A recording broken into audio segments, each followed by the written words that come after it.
Muy buen día, ¿cómo están? 11 horas con 30 minutos nos encontramos ahora en compañía de un académico e investigador de la Universidad Santo Tomás, Daniel Mann, espero haberlo dicho bien. Súper bien. Con quien vamos a hablar sobre su asistencia primero al Congreso más grande de Economía de Estados Unidos, donde se abordaron temáticas y también, me imagino, todo viendo un análisis después que fuera de micrófono estábamos conversando, así que sí, se vio una conversación bien entretenida sobre, primero, la economía de Estados Unidos, cómo afecta Trump, la inteligencia artificial, la automatización en esta, y también se da a conocer además una investigación que realizó en relación al optimismo en la innovación, y lo tenemos aquí en el estudio, así que le damos nuevamente la bienvenida. Muchas gracias por acompañarnos aquí en Radio San Cristóbal. No hay de qué, gracias por la invitación. Yo feliz de venir a conversar de economía.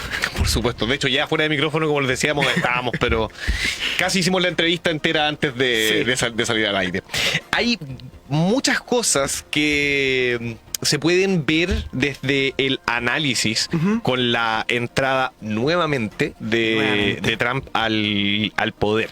Y me imagino también que dentro de este Congreso se abordaron este tipo de temáticas, un poco cómo va afectando esto. Para ir en orden, porque todo se conecta mucho. Primero, analicemos el fenómeno Trump 2, básicamente, y cómo se va dando y qué importancia tiene el distinto, además, tipo de votante. Recordemos que Estados Unidos tiene una población gigantesca y también muy variada, y muchos de ellos han sido, a pesar de lo que mucha gente podría creer que no, parte del votante que ayudó a Trump a llegar nuevamente al poder. Claro, Estados Unidos en este momento está en un cambio sobre su economía. Están impulsando ya desde Trump 1, cuando empezó la guerra comercial con China, a reindustrializarse. O sea, Trump 1 entró con un discurso súper populista de traigamos a las industrias de vuelta a Estados Unidos, chao con los chinos porque nos están copiando las patentes. Después, cuando llegó Biden continuó la misma política que ya estaba con Trump, y ahora que llegó Trump está simplemente volviendo a retomar lo que ya estaba haciendo. Entonces, lo que ha ocurrido en los últimos 4 años es que han estado bloqueando a los chinos económicamente a nivel mundial, y también empujando a los europeos a seguir la misma línea. Una de las cosas con las cuales ha logrado hacerlo ha sido, por ejemplo, con los microchips, que los microchips, el que se ocupan para, no sé, un tostador o un microondas, son de cierto grosor, pero si tú quieres hacer un computador, una máquina para hacer inteligencia artificial, un teléfono celular, necesita un microchip que es mucho más pequeño, que en este momento, por el momento, los chinos no tienen la capacidad de poder fabricarlo. Entonces, lo que han estado haciendo los americanos es bloqueando a los chinos para poder acceder a ello, y una de esas cosas es protegiendo a Taiwán, que ellos son los que fabrican los microchips en este momento, con tecnología de Holanda, que son nuevamente 2 aliados de Estados Unidos. Y ahora lo que están haciendo los americanos es gastando mucho dinero en reindustrializar y traer microchips de vuelta a Estados Unidos con este programa que se llama CHIPS, que buen nombre, que era parte apoyo a energías verdes y parte también a pasarle billones de dólares a Intel para desarrollar microchips de pequeño tamaño. Y eso ocurrió en paralelo con ChatGPT y toda la revolución de la inteligencia artificial, que ahora hace que Nvidia sea la empresa con mayor valoración del mundo. ¿Qué rol juega la inteligencia artificial? A todos, yo creo, nosotros en comunicaciones, especialmente muchas veces, es una gran ayuda, pero ¿qué rol juega dentro de este panorama, considerando además lo que estábamos, que es quizá el tema más sabroso del que vamos a hablar, de la fuerza de trabajo? Porque eso también genera ciertas proyecciones hacia adelante que quizás hace ¿cuánto? 10 años era impensado, pero mucha fuerza de trabajo, gracias a la inteligencia artificial o por culpa de la inteligencia artificial, tiene que replantear un poco hacia dónde va a apuntar. Claro. Esto es una continuación de una discusión mucho más larga, que es cómo la fuerza de trabajo lucha contra el capital. Si nos vamos a ir así, en Marx, siglo XVIII, XVII, ¿qué más poderoso para poder generar producto final? ¿Es la mano de obra o es el dinero? Entonces, esa es una, y la otra es el aumento de la productividad versus el aumento de los salarios. Claro. Hace más o menos como 20 años atrás, que hay el aumento de los salarios se ha ido desacoplando del aumento de los salarios. Entonces tú ves que el trabajador es más productivo, pero los sueldos de esa persona no están aumentando. Perfecto. Entonces, eso te dice o te da la sospecha de que el capital está ganando más poder frente a la mano de obra. Entonces, ahora que aparece la inteligencia artificial, eso genera un tremendo salto que hace a la gente más productiva todavía, pero esa productividad viene del capital. O sea, yo soy dueño del computador, soy dueño de la tecnología, de la inteligencia artificial, y eso hace que el trabajador quede menos empoderado con respecto a su propio trabajo.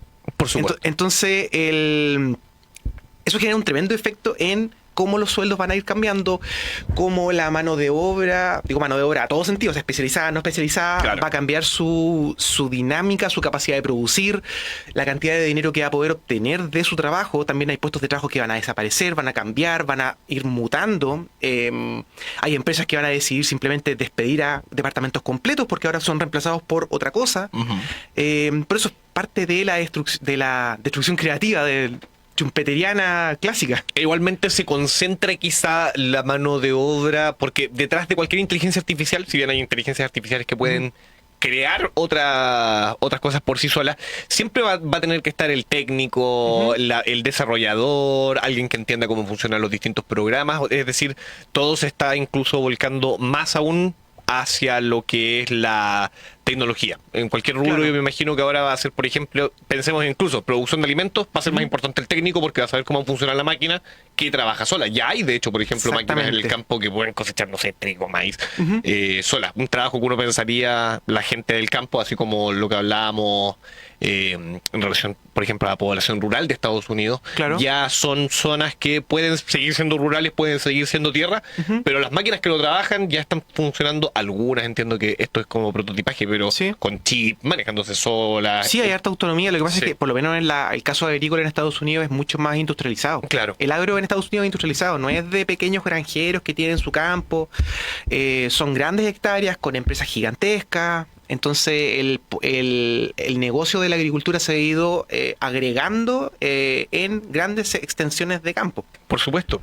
Y también esto genera una automatización que, de acuerdo a lo que me acuerdo de la universidad y del colegio, uno siempre hablaba sobre que la revolución industrial, porque esto se podría decir que sigue siendo parte. Hay una parte académica que cree que seguimos en un proceso de industrialización. Claro. Y creo que con lo que estábamos conversando, cada vez más se podría pensar que sí, a diferencia de... O sea, son olas. Son olas. Cuando hablamos de la primera y la segunda revolución industrial, que fueron con la máquina a vapor, después la electricidad, ya tuvimos lo que se hablaba de la tercera, que era cuando apareció el Internet. Ajá. Después se empezó a hablar del Internet de las cosas, que es máquinas que se comuniquen unas con otras. Y ahora se está hablando de una nueva revolución basada en inteligencia artificial. Y lo último que está ocurriendo es, ya incluso, esto va demasiado rápido.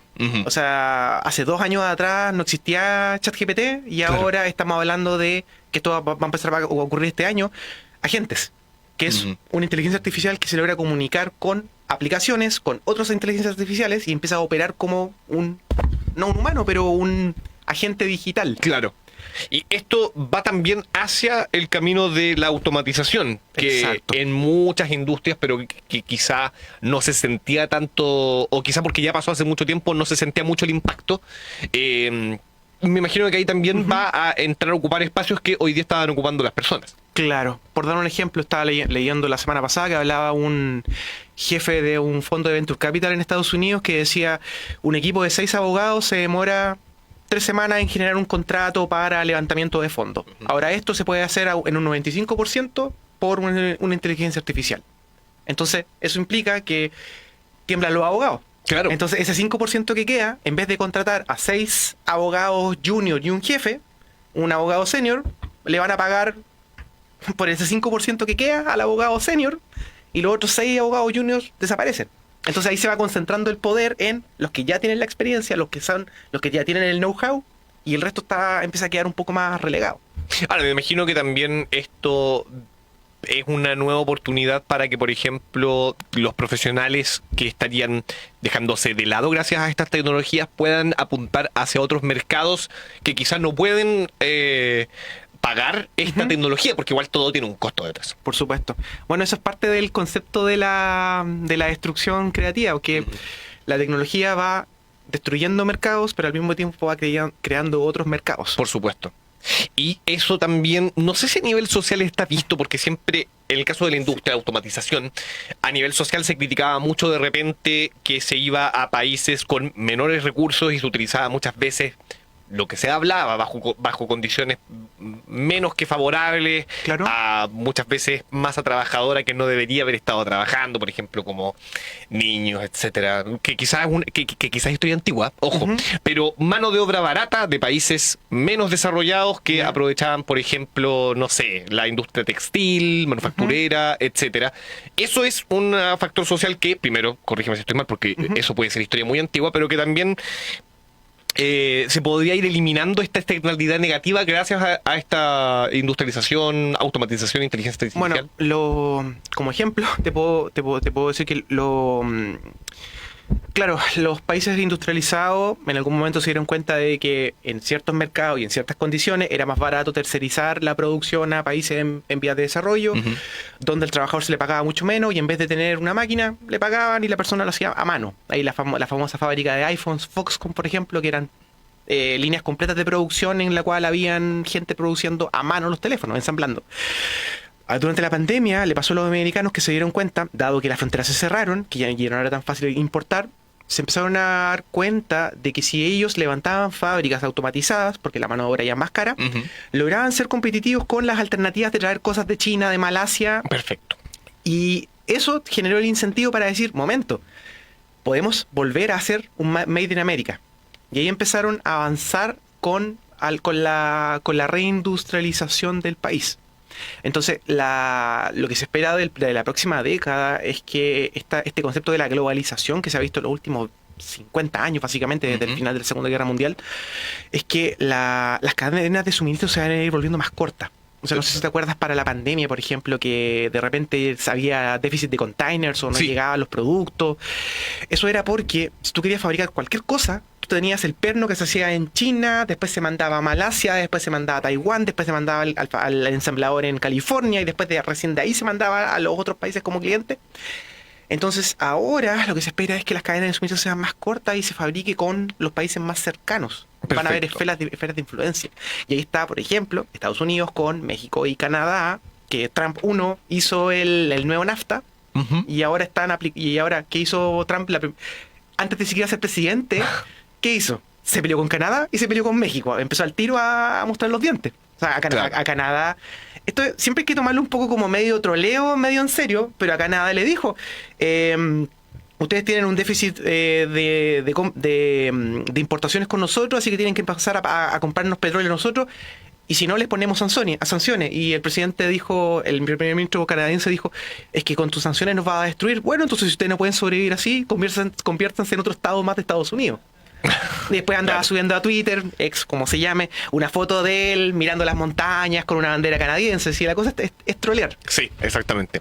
Pero y también habla mucho de quizás la base o de lo que conversábamos. Poner a Estados Unidos primero. America First. Exactamente. Y eso implica todo lo que estábamos hablando de tercerizar y considerando que hay efectivamente una población que está ávida de poder conseguir algún tipo de empleo. ¿Ya? Me imagino que fuera quizá de los trabajos más duros, de mano de obra, quizá que ya... aparte más joven que no está acostumbrada o no está dispuesta, como pasa aquí por ejemplo en el caso de la recolección de fruta, claro, a pasar por otras externalidades que pueden no ser tan negativas, pero que es algo de comodidad. Entonces también me imagino que la tecnología entra a ayudar a los trabajos que no se quieren realizar por parte de las personas, y el crecimiento hacia adentro del que estábamos hablando de Estados Unidos ayuda a la masa que está ávida de trabajo, pero dice, por favor, dame algo que hacer. Bueno, ahí hay una dicotomía súper interesante con los gringos, porque por una parte el discurso es no queremos más inmigrantes pobres. Aquí lo digo con mucho detalle, Sí. con mucha delicadeza, pero al mismo tiempo los mismos agricultores dicen, los americanos no quieren trabajar en trabajos manuales porque pagan poco, porque son duros. Exactamente. Entonces sí les faltan inmigrantes para hacer ese tipo de trabajos. Y porque todavía hay cosas que la tecnología no puede hacer. Exacto. Pero al mismo tiempo, si tú le pasa, por ejemplo, el caso de Israel, por ejemplo, que es un país altamente tecnológico debido al rigor en el cual están. O sea, ellos no pueden, no tienen una masa de inmigrantes que llegan a hacer los trabajos manuales y que tienen ellos, ya están empezando a fabricar robots, por ejemplo. Entonces, en el caso de Estados Unidos, les pasa algo similar, que si mientras estén llegando inmigrantes que estén dispuestos a trabajar de forma ilegal por centavos, va a ser eso más económico que poner el robot, poner la máquina. Por supuesto. Entonces, ahí son discusiones súper delicadas y ligadas también con políticas públicas, con orientaciones del gobierno de en qué dirección quieren mover al país. Y va a ser bien, los próximos años van a ser bien interesantes para Estados Unidos para ver cómo está ese contraste entre no queremos inmigrantes, pero al mismo tiempo sí queremos a los inmigrantes de mano de obra especializada, pero al mismo tiempo no les queremos pagar mucho porque son inmigrantes, o sea, los vamos a tratar mal, pero sí los necesitamos. Y al mismo tiempo queremos reindustrializar el campo, queremos reindustrializar el país, lo que implica que hay que fabricar y construir fábricas. ¿Y quién las va a hacer? Entonces, ¿de dónde va a salir toda esa gente que va a hacer todas esas cosas? Porque no es que Estados Unidos tenga un déficit de trabajadores, tienen un desempleo relativamente controlado. Exactamente.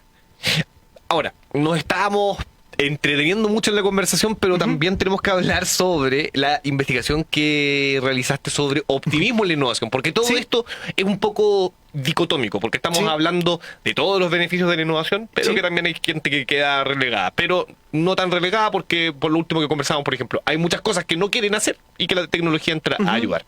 Claro. ¿Qué aborda la investigación? Sí, bueno, yo al Congreso fui con una investigación que estuve trabajando con colegas de Australia, en la cual lo que queríamos ver era el efecto del optimismo en las capacidades innovativas de un país. La idea es que si una persona es más optimista, hay evidencia psicológica, psicosocial, lo que sea, donde explican que son más creativos y son más productivos, están más contentos y eso hace que trabajen más o que tengan expectativas sobre los resultados que van a obtener. Entonces, a lo mejor van a tomar más riesgo y eso va a hacer inherentemente que va a haber más producción de innovaciones. Perfecto. Entonces, a pesar de toda esa evidencia que había a nivel micro, no había evidencia de decía, oye, mira, si un país es más optimista, debería ser más innovador. Esa es la parte que nosotros no teníamos tan clara. Okay.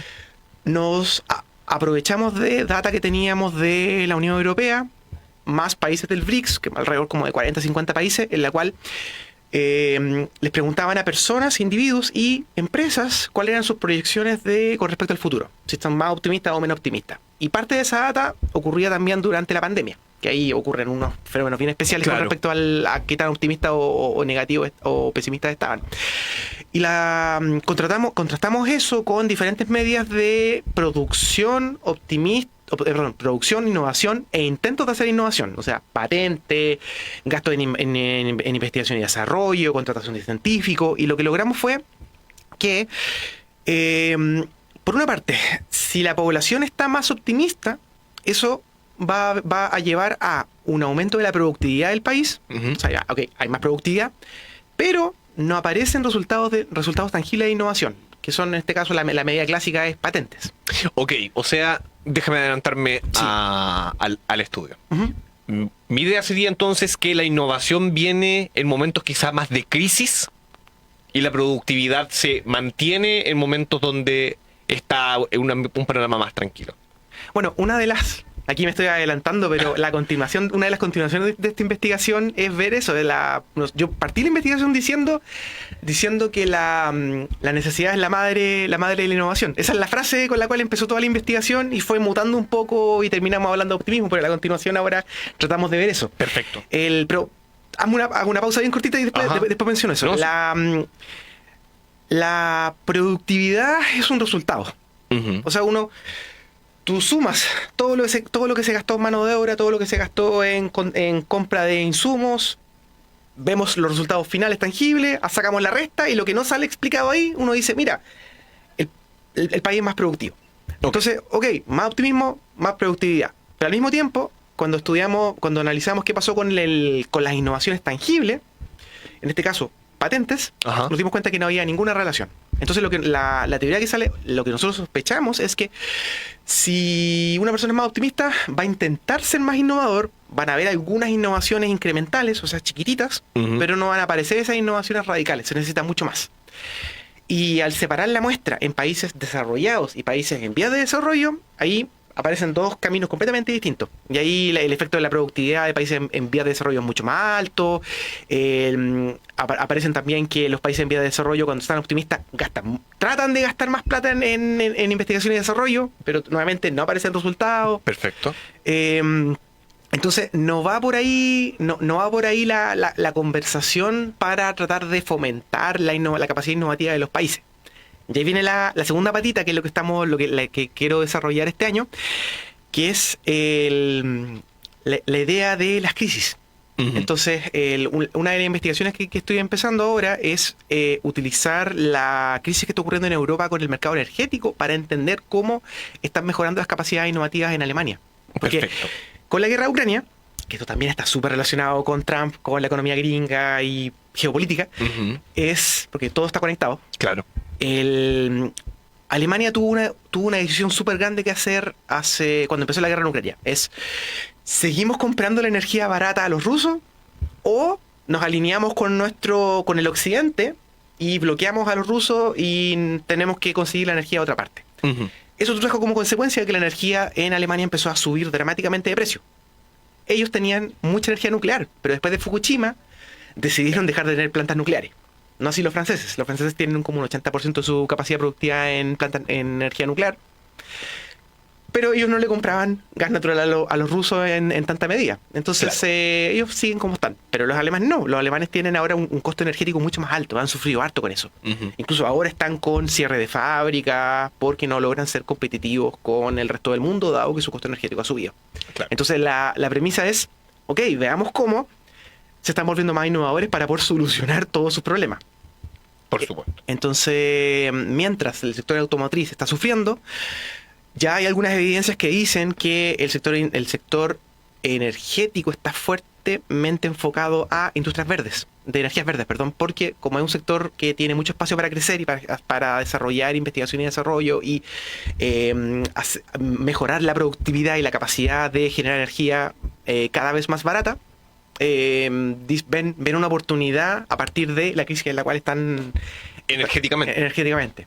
La energía verde, sí, ya es más barata en países desarrollados como por ejemplo en el caso de Alemania, porque antes se hablaba sobre el costo medioambiental versus el costo económico. Claro. Y hacia el inicio, de acuerdo a, digamos, lo que uno escuchaba, no sé si es que hay evidencia científica de eso, hacia el inicio se decía que era muy positivo, pero que la productividad de la energía verde no era tanta para Correcto. Justificar el gasto. Hace 10, 15 años atrás sí. Hoy no. Hoy la energía solar es marginalmente más barata, o sea, en costo marginal es más barata que el resto de la energía no renovable o las convencionales. Ajá. Pero tiene una inversión muy alta. Entonces hay que inyectar una buena cantidad de capital inicial y después empezar a recibir el retorno. Claro. Eso es una cosa. Y la otra que es el problema que tienen las energías renovables no convencionales el día de hoy, como la solar o la eólica, es que es estacionaria.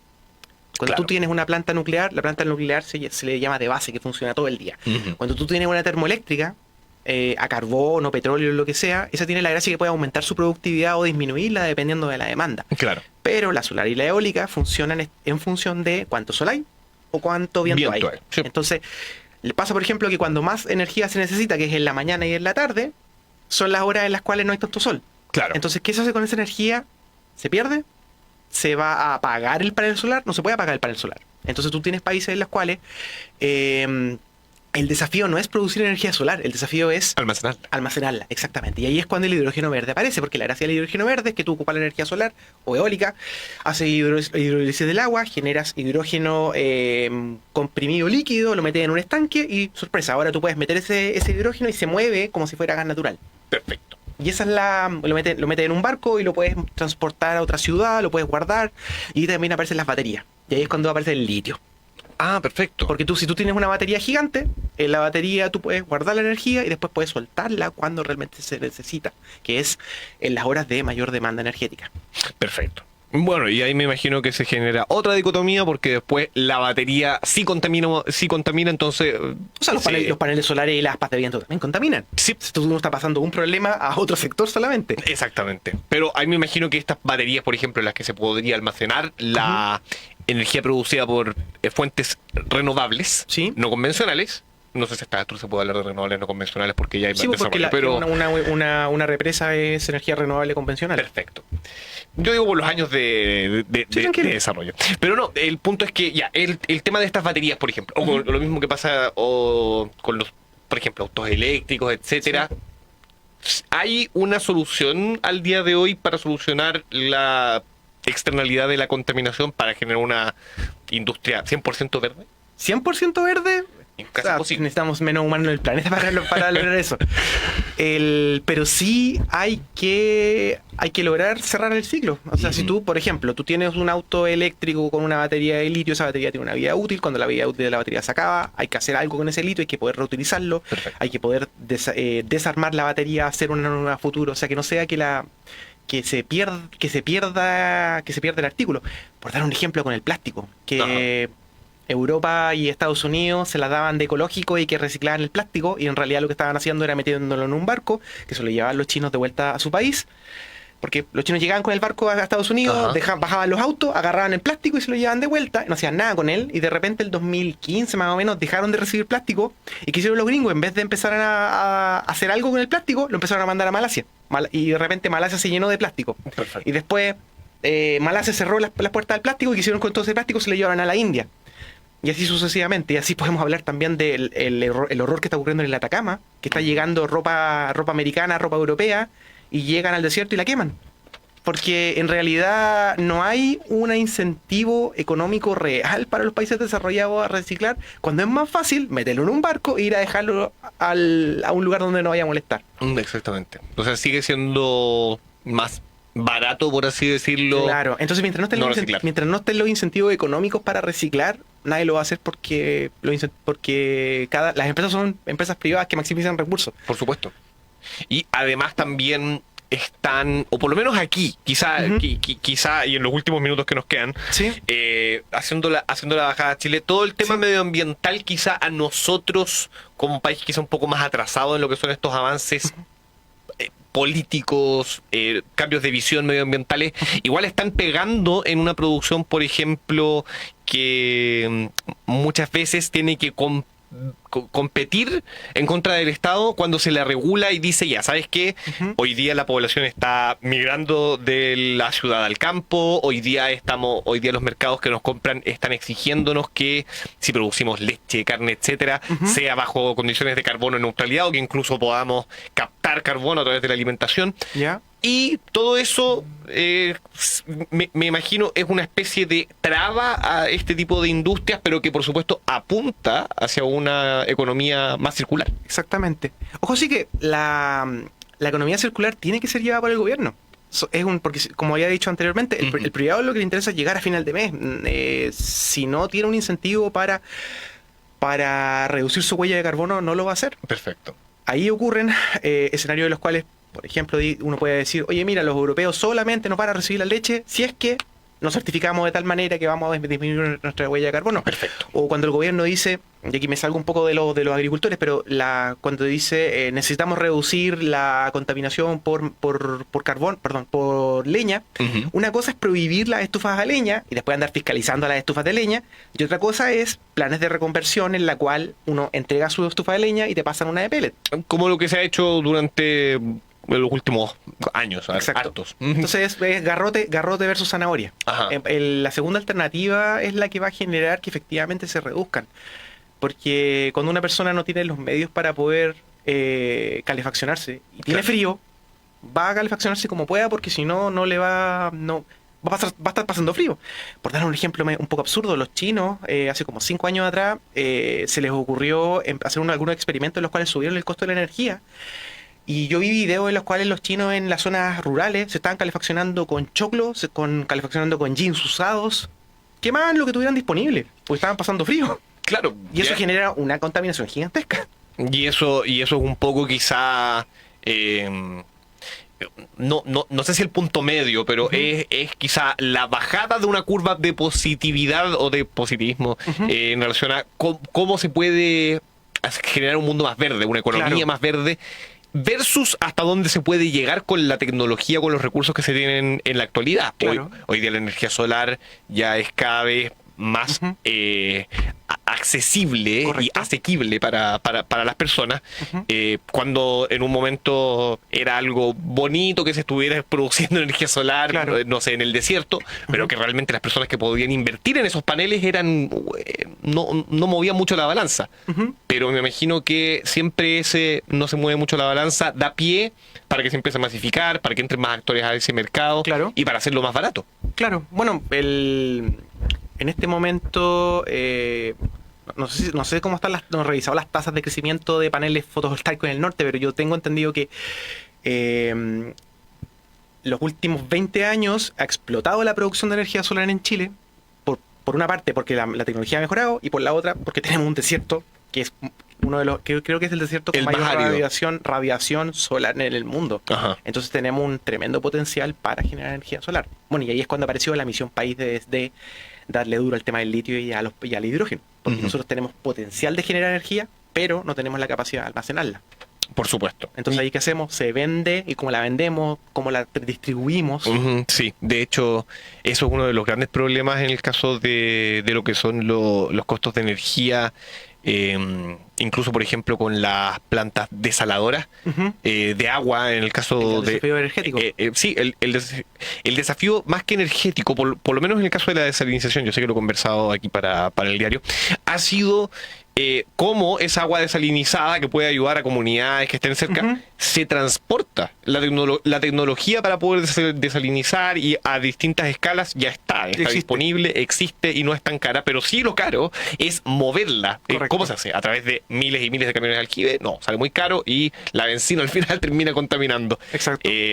Claro, generar cañerías eternas para que puedan llegar es lo mejor, pero no es factible porque es una inversión que ni siquiera a nivel público-privado todavía se puede hacer.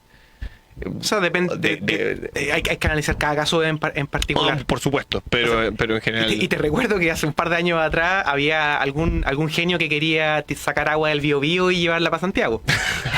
Así es.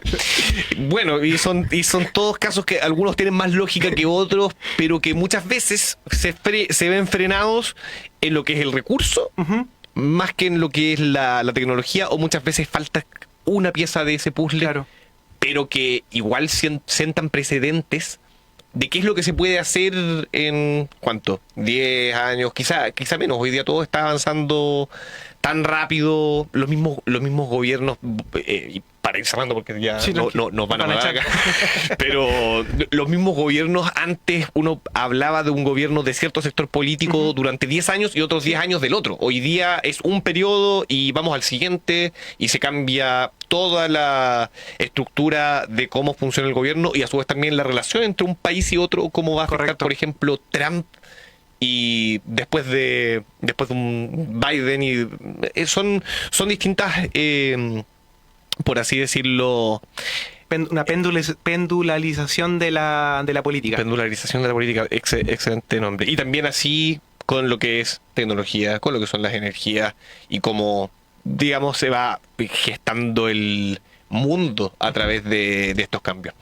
No sé a ti, pero a mí se me pasó volando el tiempo. Muy entretenida conversación para todos quienes nos están escuchando. Estábamos junto a Daniel Mann, académico investigador de la Universidad Santo Tomás, quien asistió al Congreso de Economía en Estados Unidos. El nombre del Congreso era... ASA, con doble S. ASA con doble S, perfecto.